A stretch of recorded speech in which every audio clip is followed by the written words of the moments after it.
by his deputy, William Ruto, both of them en route to the National Assembly. But first of all, they're doing an elbow greetings to members of parliament. And is that the governor of Nairobi, that is Ann Kanalu there,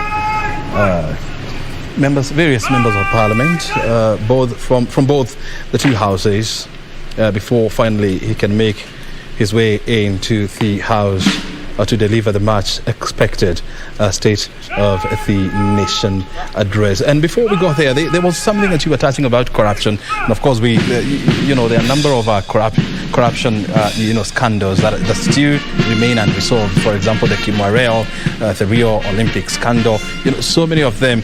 Do you expect the president to say anything in regard to that? I would be very surprised if he doesn't say something about corruption, because that has been a milestone on his government for the last 9 years. Yeah. And for all the achievements that his government has got in the last 9 years, that has been the broth of it. And I think anybody in this country is always complaining about corruption, whether you are the grassroots, whether in the high places, whichever sector you come with, corruption is a very bad.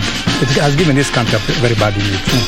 So I expect him to address that, and not just him, but even whoever will come out of the president will have to address that issue. What do you expect him to say? He'll probably say he has done his part in fighting corruption, and maybe he might end up saying that some people have let him down, either in person or institutions. I expect to talk about that. But corruption is going to be is something that we need to fight in this country. And you have heard the people who want to be president next year. They're talking about it. They're addressing it. Because my opinion is that if we could tame corruption, then those figures you are showing here about growth rate would probably double. Very well. And gentlemen, he was shy about saying triple, but corruption must be addressed. Roots of corruption must be addressed. Structures of corruption have to be addressed. Yes. And he's going to mention that he expects the judiciary to play its role. Gentlemen, I mean, we'll pick it up from here, because now we have to go to the National Assembly, where now we want to hand over to our reporter, Mr. Edward Kabasa. Edward Kabasa, what's happening in the House?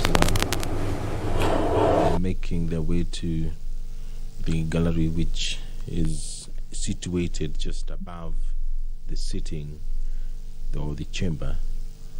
There is the public gallery and the speaker's gallery. Usually during such an occasion, the deputy president sits in the speaker's gallery. If you're just joining us